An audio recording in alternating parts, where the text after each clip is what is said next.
morning, my friends. Don't do that. What? You scare so easily. That scared me. I'm sure it did. I'm just kidding. Welcome to a very special Halloween episode of Prime Impact. You okay? You okay? Get a little human meat in your... Yeah, I think so. Yeah. Oh, went down the wrong, from the wrong fang. Don't get too loud. I mean, you might wake the neighbors behind us. I know. I'm Dr. Impact. I am Dragonus Prime. And we are coming to you today not from the coffee house. No, they wouldn't let us film there this week. No, because it's Halloween. So we're coming to you from the spooky cemetery out in the middle of nowhere. You have a good horror voice. Good job. Thank you. I train as an actor. Not that good. You don't sell yourself short. Okay, I'm kind of good. Okay, sell yourself medium. No, joke aside. This guy has made some really good movies. He's acted and he's directed and he's technically produced. Yeah, and some really good movies. And written, yeah. So don't sell yourself short. Oh, thank you. Ironically, until recently, horror movies are pretty much all I did for a little while there. Well, I mean, you do have a scary face. Yes, this is true. And some of them were like I did a really, really cheesy horror film years and years and years ago. Oh, yeah. Was it Thanksgiving? Oh, I'm not talking about Thanksgiving. I'm talking even before that. There was a film I did called Killers by Nature. That's the one. Which is technically a horror film, but it's really more of a comedy thriller of sorts. It's a horrible film. Yeah. Not for you, though. You're good. No, it's probably the worst performance I've ever given. Which is saying something. But I made up for it years later with Shadowland. Shadowland's really good. If you guys have not watched Shadowland, it's got his big mug on the cover, sans beard. But it's really good vampire film, filmed completely in St. Louis with St. Louis actors and everything. For those of you from St. Louis watching it, please watch it to support the film, support Pirate Pictures, who produced and directed it.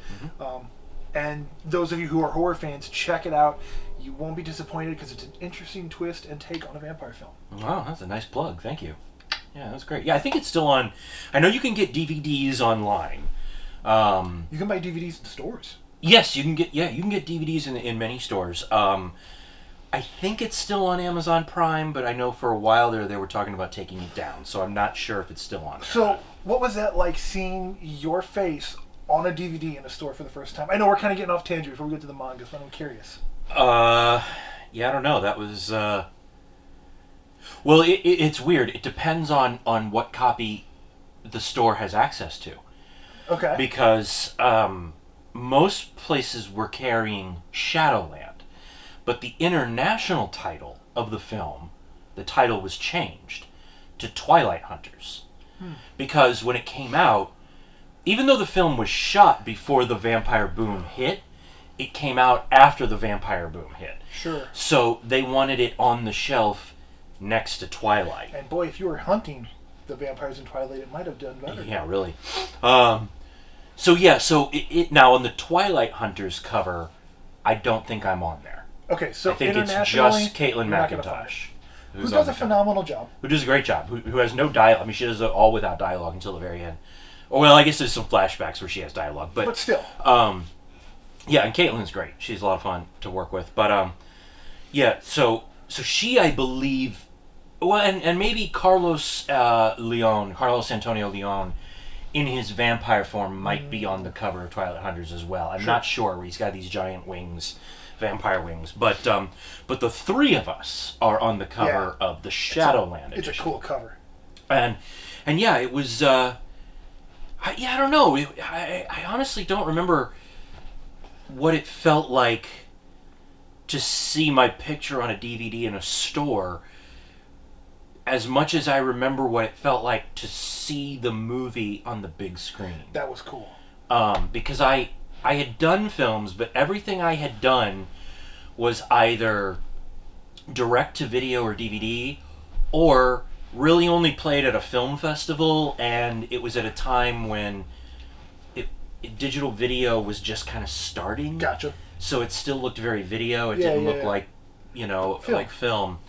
Whereas this was quite a few years after that, and it had a much higher quality, much better budget. So that, I think that was a bigger, it was kind of wow. And I will say that doesn't go away. Because even when we did 4-Color Eulogy just 6 years ago or so, it was the same feeling. I kind of get that because yours truly was featured pretty prominently, not prominently, but featured pretty well in the Dark Knight Returns fan film that Wyatt we did. Yes, yeah, the fan film based on the Dark Knight Returns comic. Yeah, you see this gorgeous mug pop into camera once or twice. Yep, right next to Taylor Peets, who plays Carol Ferris. I almost said Danvers, but that's Marvel. No, that's Marvel. Yeah. But yeah, and that was kind of fun seeing when we went to it was a film festival. It wasn't like, an actual... Yeah. But it was still kind of... And it's online. You can find that online. Yeah, that's worth watching. We'll put a link below for that as well. But that was kind of fun seeing my face when I was like, hey, that's me. Yeah. Well, and you're going to be in our fan film that we have been working on. Casting news? Based on the Mighty Crusaders. Yeah, I can't wait. Called Red Circle Investigations, which, we've had a few setbacks because of COVID and medical stuff and scheduling. This one's been quite a bit difficult project to get going, but we will get it done. Yeah, we're making progress on it. Yeah. Can we say who I'm playing, or do we want to hold No, it? go ahead. Tell them. I'm going to be playing the Hangman. So yeah. I'm excited to bring this role to life. Yeah, it'll be the first time these characters have ever been done live. Yeah. He can be a jerk. Not like Guy Gardner. Bringing it back from last episode. Had to get it back in there. Yeah, I told you. Bringing Guy Gardner Had to get it episode. back in there.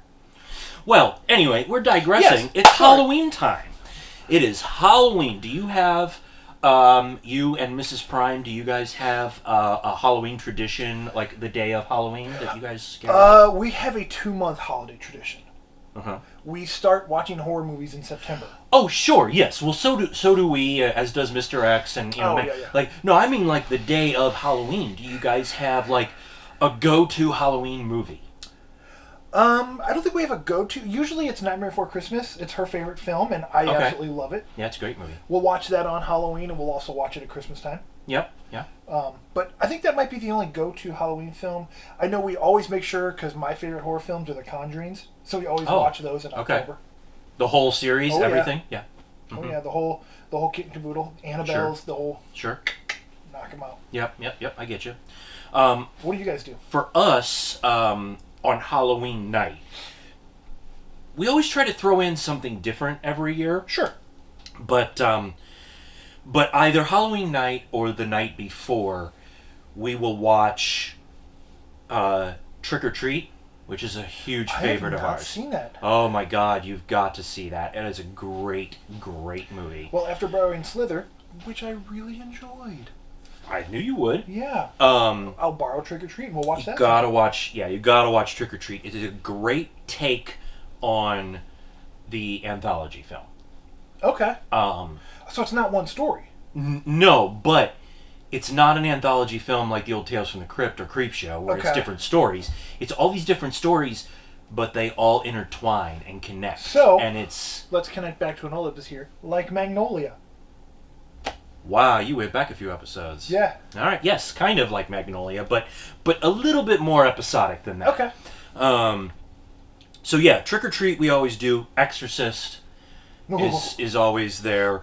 And Hocus Pocus, which is... that's fun. Oh, I guess we watched that too. That's Mrs. Impact's one of her favorites. Miss Prime's one of her favorites too. Yeah, so that's always... And then I always like, sometime during the Halloween weekend, to watch Halloween. Sure. You know. Last year, I got her started to watching the classic Universal horror films. Oh... She had never seen those. Love the Universal monsters. Yeah, so we're probably... Love them. I'm going to try to get those in again for us this year, especially because they're only 30, 40, 50 minutes each. Well, the earlier ones. Yeah, I think they get to be closer to an hour and a half as you get closer to Abbott and Costello. But yeah, ironic that you bring that up, Prime, because my manga choice this week is loosely connected. No kidding. To those. That's Funny you should say that. Mine's not connected at all. How about that? Not a thing to do with it. Yeah, well, so what'd you choose? Yeah, last week you went first, so I'll go first. Yeah, please. This time, so I should preface by saying that one of my top 3 favorite novels of all time is Mary Shelley's Frankenstein. Now, when you say Mary Shelley's Frankenstein, are you talking the actual one or the one with the edit at the end where Frankenstein's in the boat driving away and going, by the way, you can tell people if they want to call me Frankenstein, that's cool too? What are you talking about? Have you never seen that meme? No.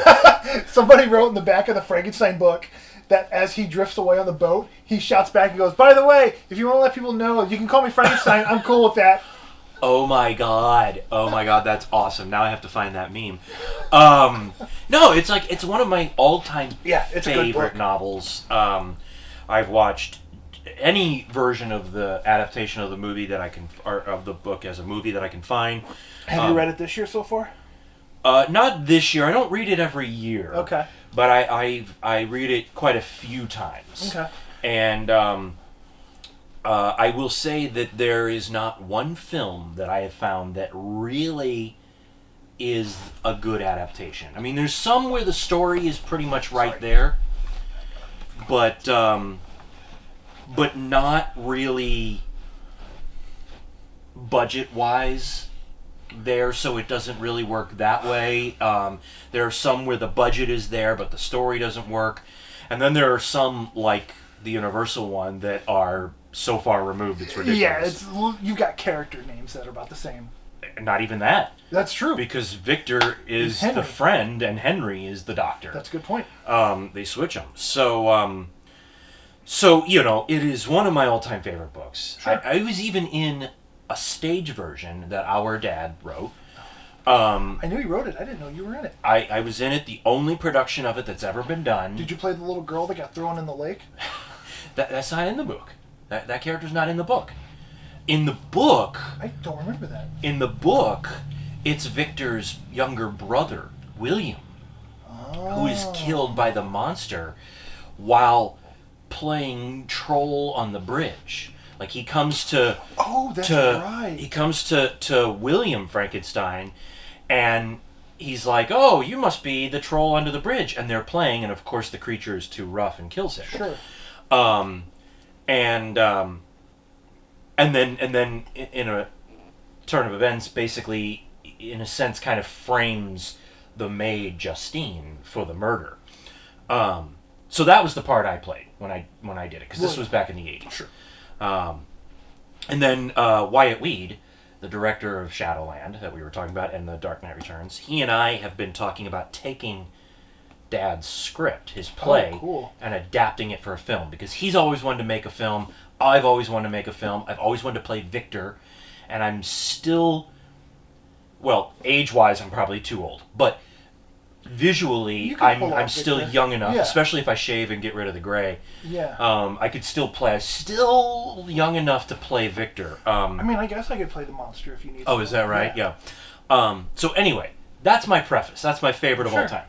So my choice this week was, and this, again, forgive us for the name mispronunciation, Junji Ito, I think, is the creator's name, I'm assuming. The adaptation of Frankenstein. Frankenstein is a manga.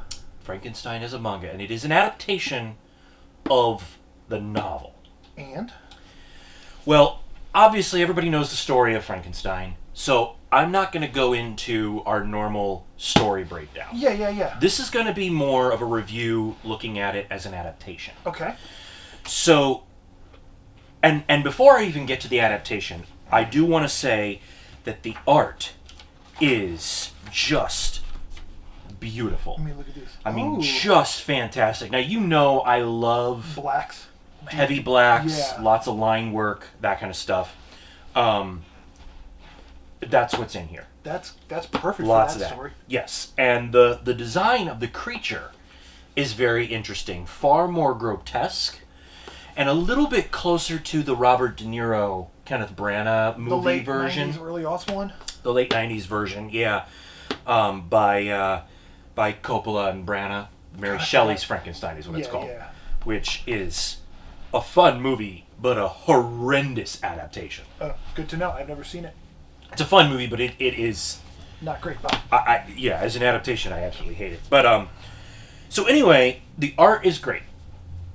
I would say it's probably, and I've read the Classics Illustrated Frankenstein. I've read the old Marvel Illustrated Classics. Okay. You know, I've read a lot of comic book versions of this story. This is probably the second best art I've seen for Frankenstein after the illustrated novel that was put out by Bernie Wrightson. Interesting. Which is still just the novel, but just with illustrations throughout. And Bernie Wrightson, of course, is Bernie Wrightson. Right. I mean, you don't get much better than Bernie. Yeah, I mean, his art in that book they're almost frameable. Well, not almost, they are frameable. But anyway, I digress. This is probably the second best art I've seen. Interesting. For a Frankenstein adaptation. Now, as for the adaptation itself, on one hand, there are dialogue lines and narration that is literally taken directly from the book. Perfect. And I know this because I've read the book so many damn times. Which I loved. I loved that. Yeah. As an adaptation story-wise, man, this was Frankenstein. Really? It was wonderful. They do the bride and everything? Until they get to the bride. Oh no! Did I so know? Now they do the bride. Okay. I mean, that story is in there. That part's in there. You gotta have the bride. Everything from the novel is here.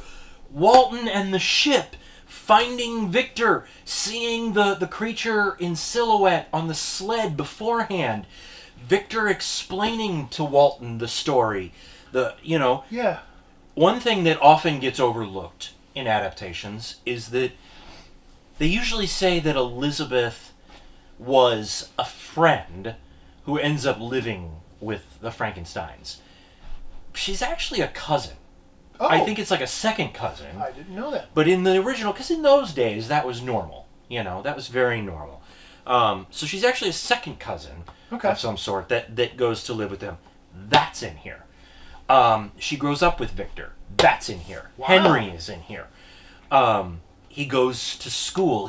His mother dies suddenly. That's what propels him to look into reanimating life. All of it's there. It's so well done. Is his journal Frankenstein's journal, or is it How I Did It? You know, like in Young Frankenstein.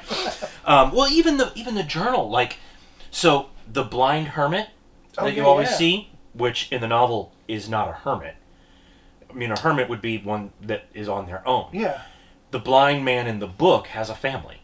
Oh, I don't remember that. He has a son and a daughter, and then the son, I believe, has a fiancée who eventually comes and doesn't speak much of the language. And so the son teaches the fiancée. Now, before I even get into all that stuff, which is all here, just like in the book, you follow Victor's story. You follow it. He goes through. He creates the monster. The monster escapes. Henry comes and gets Victor. They bring him back. He goes back home. They live out life. Blah blah blah. 6 to 8 months pass. Whatever. William is killed suddenly. Justine, in her pocket, the maid Justine. They find William and Victor's mother's locket on her, so she is convicted. And in that moment, Victor realizes, oh, my creature must still be alive. He must still be out there. He had to have done this. He had to have done this. Right. But he's not going to say anything. He could go in and clear Justine in a heartbeat. Sure. But in order to do so, he's got to incriminate himself. And he doesn't. That's what makes Victor so horrible. Yeah. Is he lets her die. And if I remember right, I think the Kenneth Branagh version has him running to try and save her, and then he just is just too late or something like that. And I just remember going, no. I mean, it's fine for a movie, but no. Yeah, that's not right. Not when you're supposed to make Victor this kind of swarmy person. Victor, everybody calls Frankenstein the monster, and it's kind of true, but they always try to make the creature sympathetic. No, they're both monsters. Yeah. But Frankenstein is the monster. The doctor himself. See, I always felt sympathetic towards Frankenstein because he didn't ask to be reanimated. He didn't ask to have... You're talking about the creature. Yeah. Sorry. Yes. He didn't ask for any of this. But that's the thing. He didn't. But at some point, he does become just as monstrous. Sure, yeah. I mean, when you start killing folk. Well, not even... Like, at first he's killing folk accidentally. Right. And then it's kind of... I don't want to say accidental revenge, because that's not really a thing, but... when he kills the blind man's family and attacks them, it's not explainable, but it's explainable. You know what I mean? Yeah. So anyway, but before I get to that, Victor goes through all of that. Justine is beheaded, just like she is. And then Victor sees the creature. And they go to this isolated cabin and talk. And he's like, oh my God, you can talk. And the creature's very eloquent. Yeah, I remember that in the book. He's very eloquent. Yeah. And he then explains his story. So now we flash back to the night that the creature runs away. That's all from the book. It's exactly like the book. And it normally is not done that way. Right. It normally goes back and forth between the two because you can do that in a movie or in a comic or something. Yeah. But no, they do it like the book. That's cool. And then the creature tells his story. And the hermit... who's not a hermit, he has his family, he's there. They do the son teaching the fiancé. The creature listens through the walls. That's how he learns to speak. He finds Frankenstein's journal in the clothes that he was wearing when he ran away that night, so he learns from all of that. So all of that is there. He goes to Victor and he says, I want, someone like me. I don't want to be lonely. I'll leave you alone. Great. He wants a bride. Right. So Victor starts to do it. And this is where it deviates. And it doesn't deviate so badly that it's wrong. And I didn't necessarily mind the deviation, other than the fact that you guys were right there. We were on the cusp of greatness. So, in the manga, Victor can't find the right kind of head for the bride's head, because every head he comes across is either too far decayed or too crushed. Okay, those are problems. Right. Well, he can't figure it out. He's going back and forth with Henry, because Henry now at this time knows and is helping. He goes back and forth as to whether or not they should go and get Justine's head. Is that not in the book? Not from what I remember. Huh. No. Because that was my first thought was like, well, Justine's not using hers anymore. I never thought of it until I read this. Now, again, maybe it's in the book and I've glossed over it, but I've read the book so many times I don't think I have. But I could be wrong, and if I am, please let us know. Yeah. But I don't think that's the case. But anyway. And that's not even a deviation. Because a lot of times in the novel, Mary Shelley doesn't go into detail about creation. Right. It's like one line and it just happens. So I don't mind if adaptations take liberty with that, because you don't really have much to base it on. Right. So I don't mind that deviation.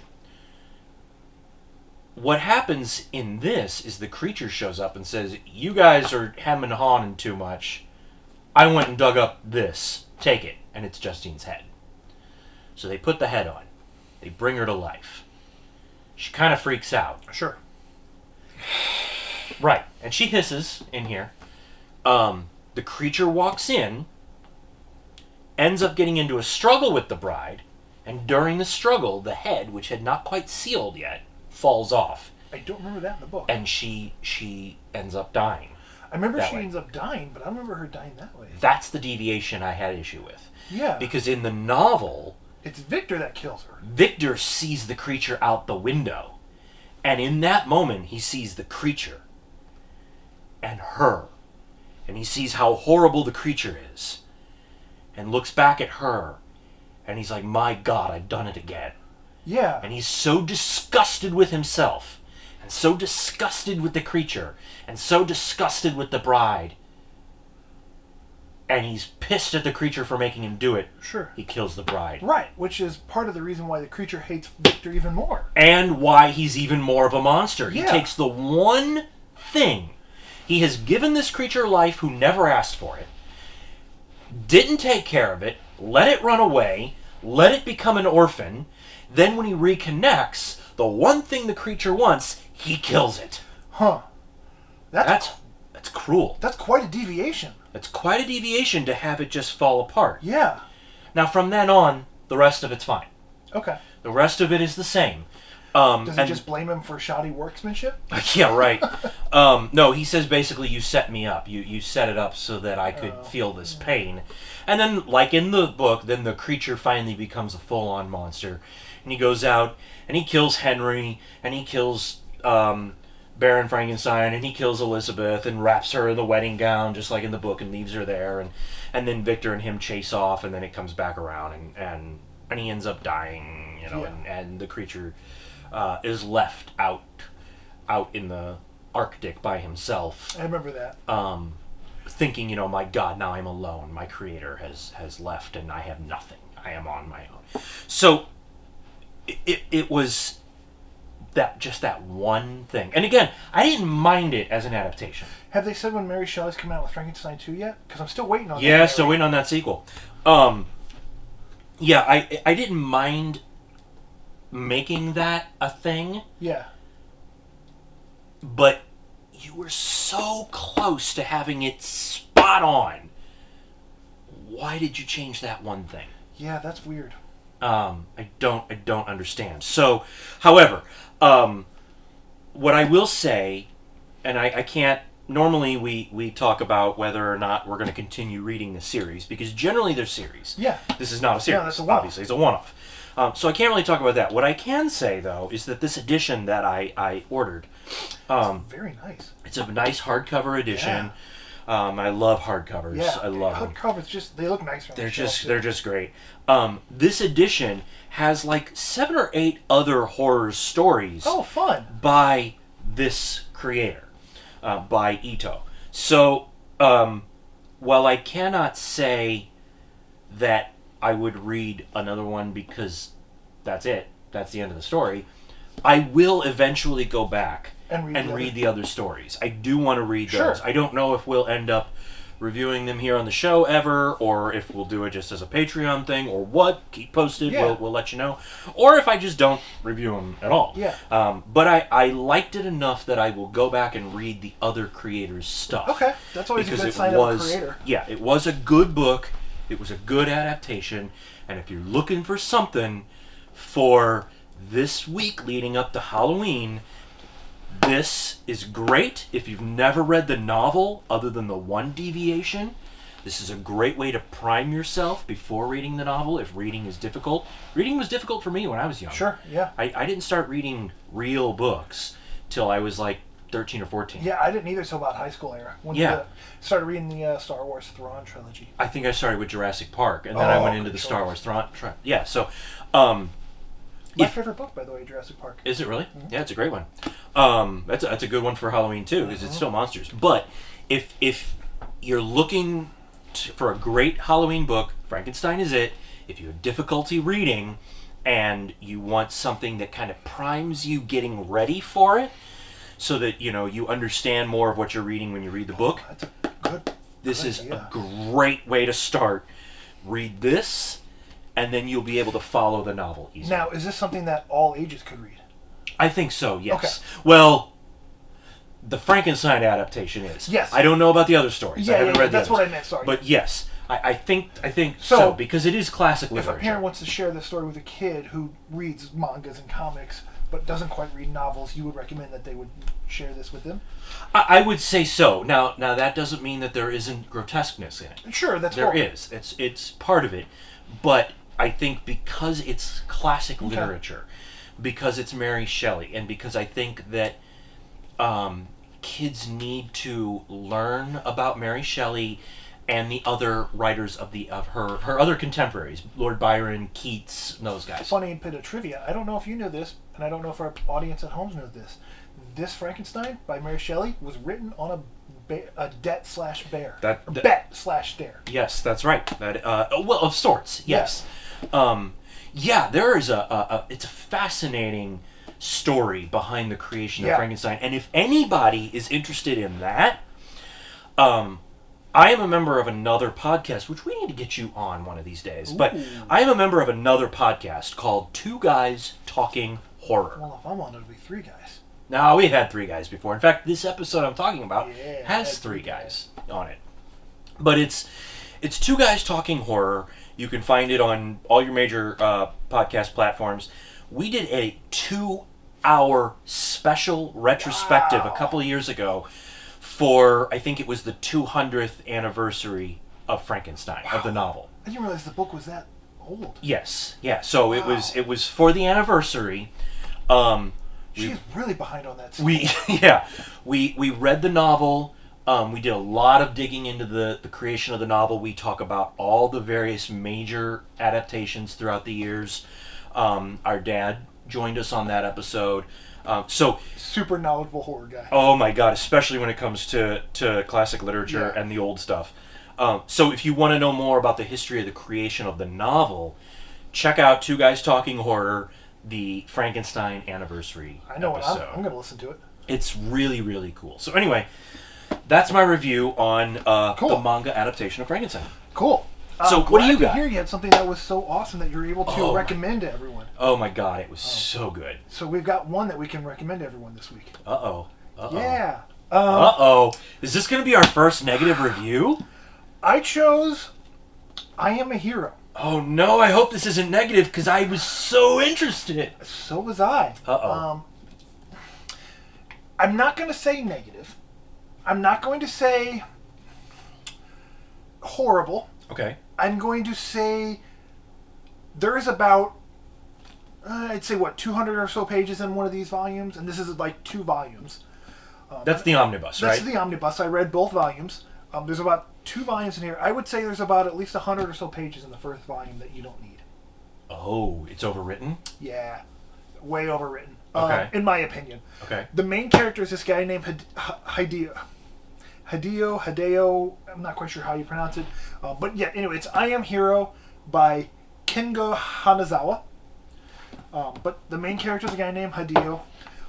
He is a manga artist. Oh, cool. And in like your one you talked about last week, Parasite, where you're like, they've already got the world set up. You can jump in, and it's not like they're expecting you to understand the world as you jump in. It's the real world.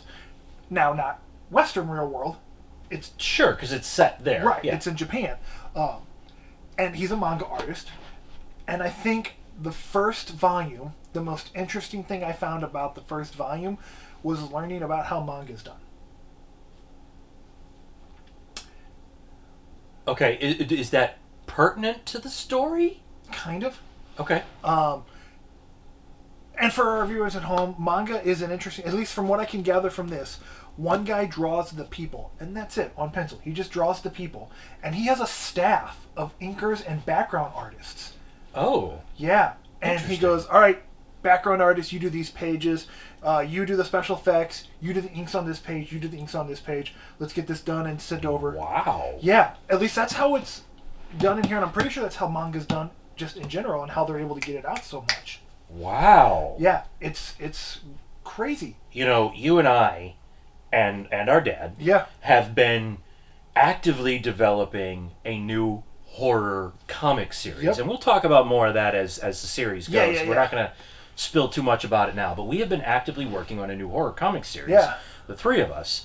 And obviously we have other things going on, so it's taking us a while. It's taking us a while. Can you imagine if we had a team? That first issue would be done by now. All I'd have to do is draw the main character, be like, here, do my backgrounds, do my inks, do my words. Wow. Done. But yeah, that's how it's done. And they're called assistants, the other artists. Okay. But he's an assistant. Okay. He once had his own manga where he was the lead.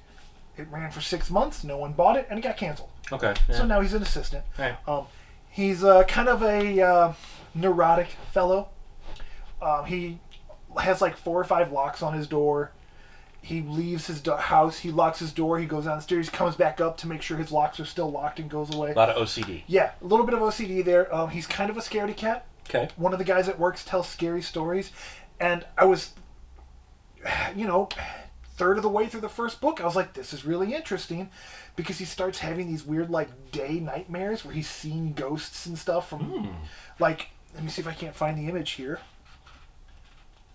And if we can find it online, we'll pop it up right here.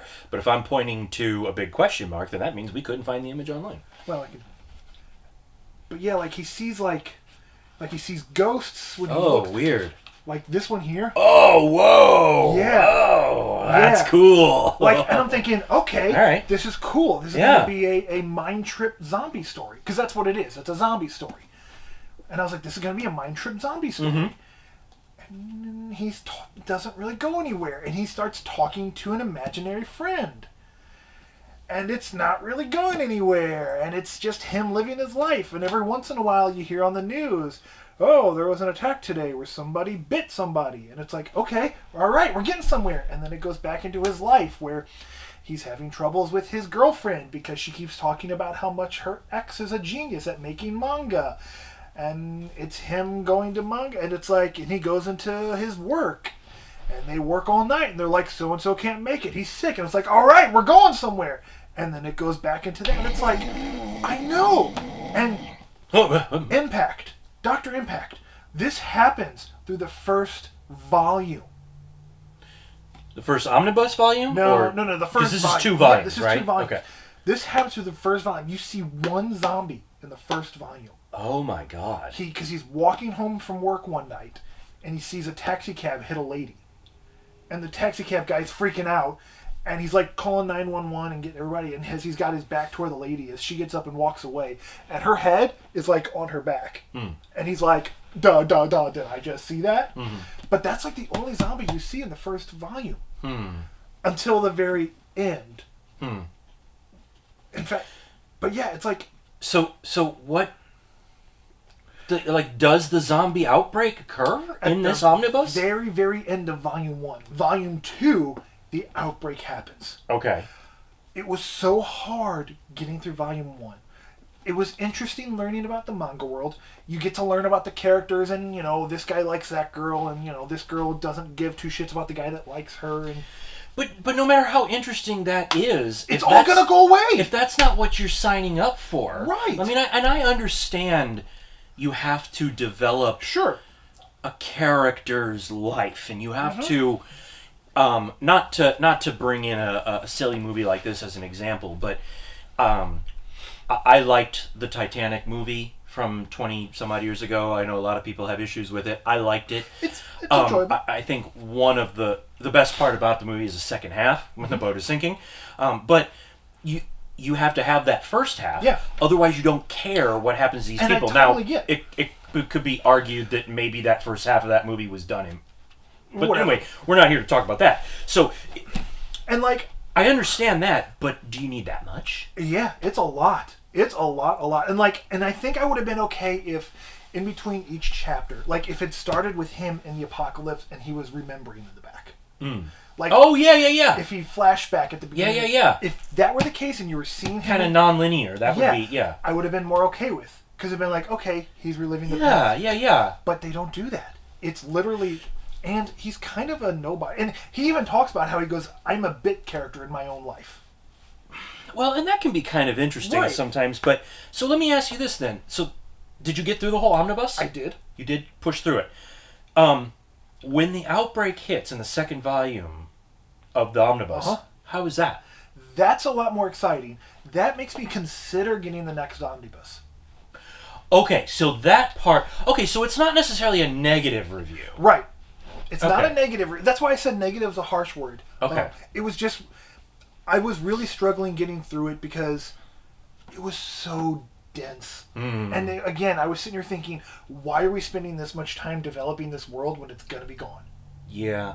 Well, and again, I understand develop the world so you know what you lose. Right. But, I mean, a regular... I mean, half of this is roughly a regular manga. Yeah. Roughly. Right. And yeah, if you don't get...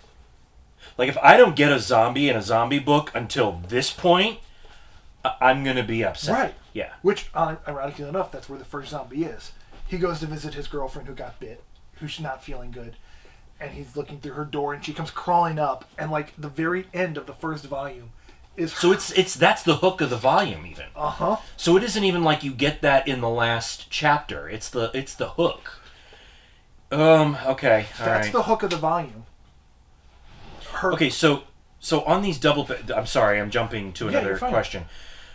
These double page spreads are very cool. How's the art? I love the art. Okay. If you can look at the art here, it's a very more of a realistic art style. It's not like your normal manga. No, that's what really dragged me into it at first. It looks like a lot of Zipatone. So for anyone out there who doesn't know, Zipatone, which I think is all done digitally nowadays. I could be wrong, but anyway, Zipatone was when you see in a comic and there's a lot of really fine dots, real fine pointillism, or real fine lines that are perfectly straight, and they like create a shadow. That's Zipatone, and what it is it's almost like a clear tape, and you cut it into the shape you need, and you put it on the image. A lot of old school manga uses Zipatone. A lot of 70s Western horror comics did. A lot of 80s and a lot of 70s and 80s British and European comics use Zipatone.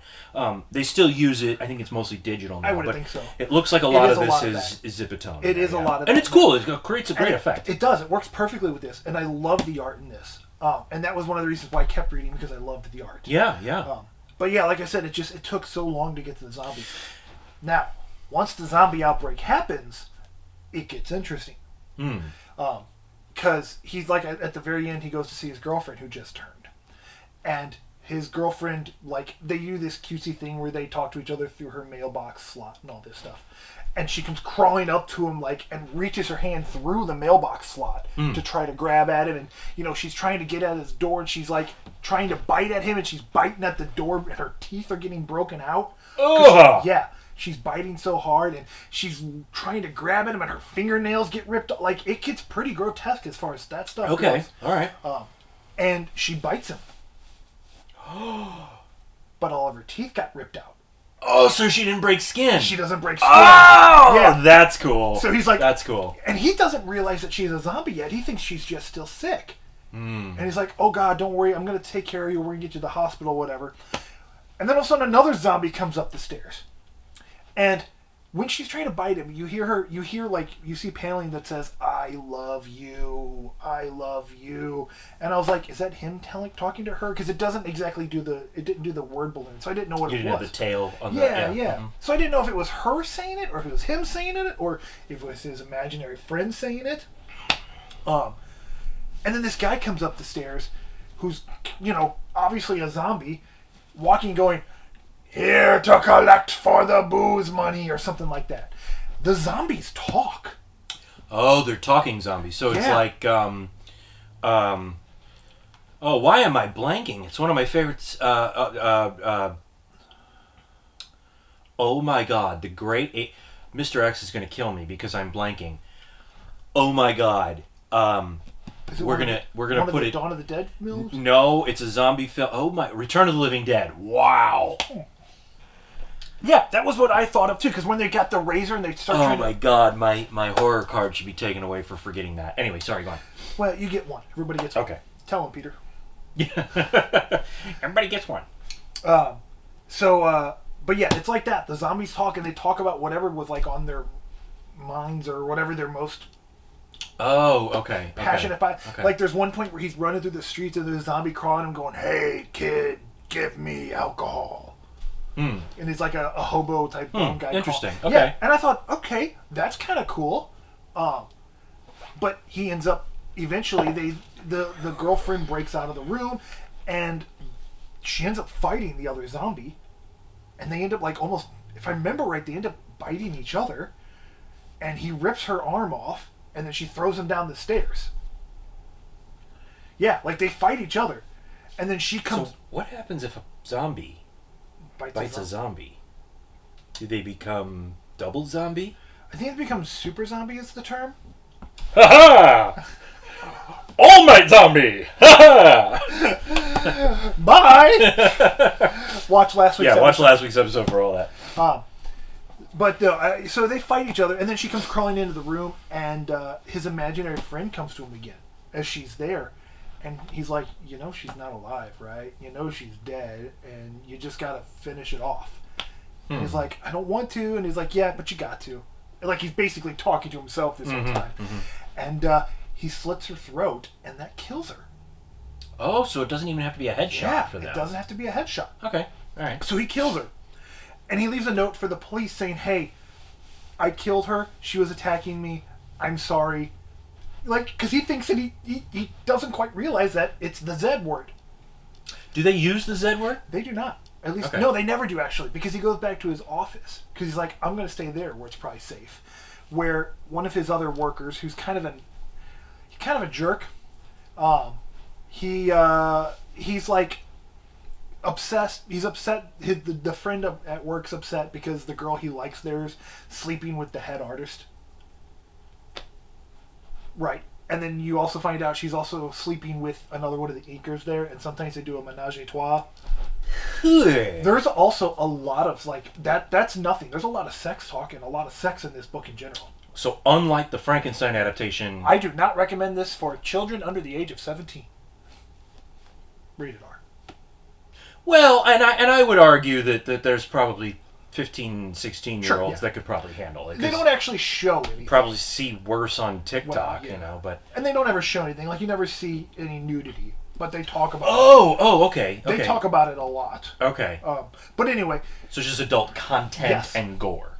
Yes. Okay. But yeah, they're there, and he finds his workmate there, and you find out that the boss, the head artist, has become a zombie. And so they kill the head artist. And the girl that the other guy, the inker, was also a zombie, but the co-worker killed him before Hideo got there. And you also see the girl that he was banging come out, and she's a zombie. So they have to fight her, and it's a heck of a fight with her. 'Cause, I don't remember her being, like, extremely rotund at the beginning of the book. But I don't know if maybe she just got bloated or whatever, but she is extremely rotund when they fight her. And she's like...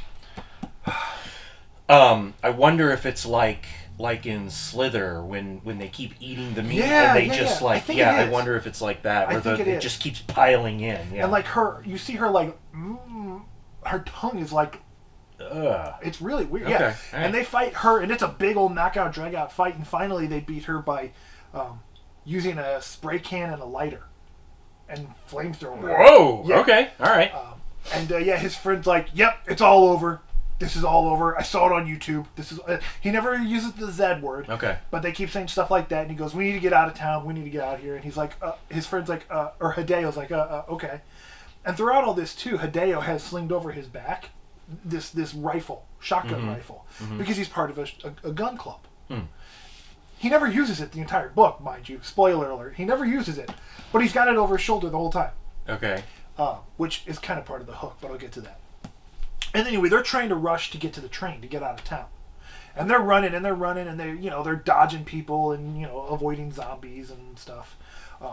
As they're running up the stairs, the workmate puts his hand there, and something bites his fingers off. The workmate? Yeah. And a bunch of Zeds come up, and he's like, "You go. I'll hold these guys off." And he's like, "No." I don't remember the guy's name. It was like Minoto or something like that. Doesn't matter. He ain't going to make it through that. Right, yeah. So. And they're like, he's... Oh, this guy that looks like Eugene Levy? Yeah. Okay. Yeah, they bite his fingers off. And he's like... Japanese Eugene Levy, everybody. And he's like, "You need to go. I got this here." Okay. And he's like, "Don't worry." And they're on this, like, overpass bridge. And he's like, "I'll take care of this." And throughout all this, too, you see airplanes, like, flying lower and lower as things... Oh. And, okay, so... That happens. Oh, my God! This airplane landing wheel just runs right over the guy. Yeah! Oh, my God! That was my reaction. Holy crap! I read that. That was my reaction when I read that. To go from so boring to that, though, I was like, holy cow. Wow. Yeah. I have never seen that in a movie or a book or anything, a landing gear run over somebody. So that's pretty close to the end. What's the hook? The hook is he's running away. He gets on a train. There's people arguing on the train. This guy's on the phone going, "I don't know, something happened. Some plane crashed." Because the plane that hit the guy crashed, obviously. Yeah. And he's just kind of on the train, like, freaking out. And he's like, "I don't know." And then people start arguing. He's like, "You shouldn't be on the phone." One old guy, he's like, "You should be respectful." And he's like, "Whatever, old man." and he notices Hideo on the other car running his way, a bunch of Zeds. Oh. And he goes, oh no, there's coming my way. And he goes, wait, my gun. And that's how it ends. He's lost the gun. No, he's got it. Oh, he's got it. He just realized he had it. Okay. And that's how it ends, on the train. So the outbreak hasn't even finished yet. Okay, so they're really... It's a slow build and a slow burn. Yeah. Well, depending on where it goes and how long it runs, that could be something that's good. Yeah, and that's why, and like I said, I think I mean, look at Chris Claremont's slow burn run on X-Men, you know? True. Look how great that was, but... And that's why I think I'm going to continue reading it, or at least the second omnibus, just to see where it goes, to see if I want to keep going on. Sure. But reading through that first one, I was sitting there going, I'm not going to continue reading this. Wow. Yeah, I was very disappointed with the first, because like I said... Well, I know you were really excited about it when you said that's what you were going to do this week. Dr. Impact, I did research. Oh? I did research, and I researched the top horror mangas. Oh. Because I wanted to make sure I read a good horror manga for this week when I couldn't find them. The one I wanted to read was one of my all-time favorite anime movies, Vampire Hunter D. Yeah. And I can't find it. I think it's out of print. Well, and also, most weeks you tend to, just through happenstance, it's not planned, you tend to review mangas and read mangas of animes that you're watching. So this is kind of nice to see something. This was another reason. Actually, this was a flip. I reviewed something that I watched and knew, and you reviewed something brand new. So, yeah. And I was really excited about it. I was pumped. I was like, this is cool. I love zombie stories. I love survival stories. One of my favorite comics is Image Comics' Undiscovered Country, because it's a survival story. It's about zombies, but it's a survival story. I love those things. And Shaun of the Dead is so great. Oh, Shaun of the Dead. Both the original and the remake of Dawn of the Dead. And the Walking Dead comic. Yeah, well, the Walking Dead TV show. Some seasons. Yeah. I think I stopped watching around season 6. I stopped when Negan showed up. I don't even think I got to meet Negan. Gotcha. Yeah. But yeah, be that as it may, I love those stories. I love the idea of... I love that. Now I don't want to live in that world, but I love the idea of the survival concept of trying to build off the minimum. So I was really excited about that, and I think my biggest disappointment in this is there is no world rebuilding survival in it, which is what I love most. It's literally world I know that's going to get destroyed and on the run.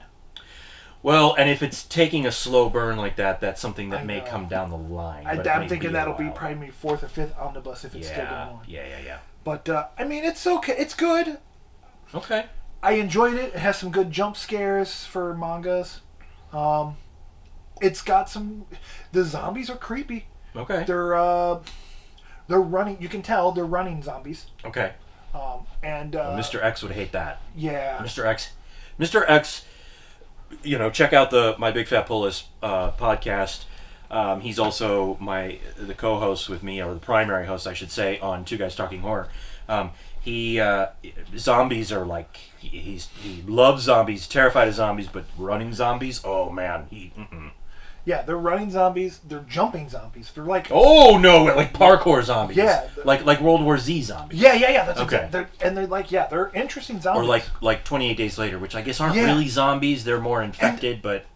I don't even know if these are zombies. They don't say at all what it is. So it could be more like the 28 Days Later infected thing, where they're not really a zombie. Yeah, like 28 Days Later, World War Z, something like that. Okay. It could be like that. I don't know. They never say. Interesting. Well, then it will be interesting to see how I view it. Yeah, I'm really curious, because it's time for the swap. How did you say it last week? I don't know, but I just put up the music in the editing, or rather our editor, whoever that is. He's a cool dude. Just put up that music that was created. So anyway, swap time. So swap here time. you are. Yeah. Frankenstein. I am Hero. Great. Cool. I look forward to reading this. Don't forget, head on over to my Big Fat the Pull List Patreon page, which is at patreon.com/My Big Fat Pull List Podcast. There's a link below. We have our swap reviews on there. It's the only place where you will get to hear my thoughts on I Am Hero, and you know that if I don't like it, I'm gonna cut loose. So if you want to hear that, you're gonna have to go head over to Patreon. And it's the only place where you'll hear my thoughts on Frankenstein, and I really look forward to reading this. I think you're going to like it. And now that I know the deviation, I think I'm going to not be as upset. I don't think you will either. I'm also interested because I know that Mrs. Prime is curious about it. I'm interested to hear her thoughts. Yeah, I'll make sure she reads it as well. I'll notate it. And right. And again, guys, don't forget, check out the regular podcast on your favorite podcast platform. My Big Fat Pull List podcast. You can find it anywhere. We're the one with the little diamond shield with the microphone in the middle. You'll find us out there.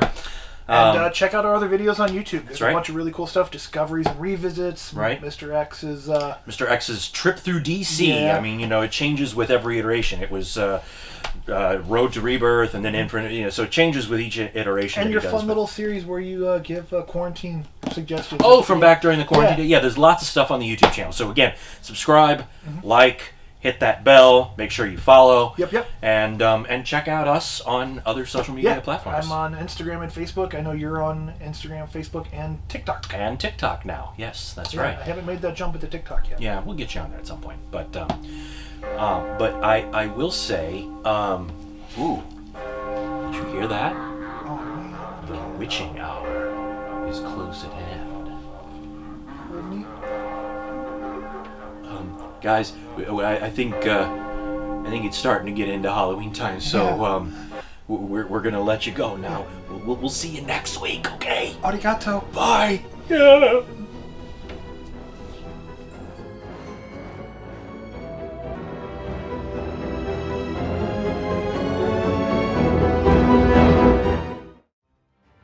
Well, folks, that's our show. We hope you liked it. And don't forget to like, subscribe, and share the My Big Fat Pull List YouTube channel so you don't miss another episode of one of our shows. And don't forget, we have a podcast. Make sure you head on over and search out My Big Fat Pull List podcast on any one of your podcast listening platforms. And help us keep the lights on by heading on over to www.patreon.com/My Big Fat Pull List. And you'll know that you can get any one of these amazing shirts right there. Also, hit us up on all of our social media, Facebook, Twitter, and Instagram.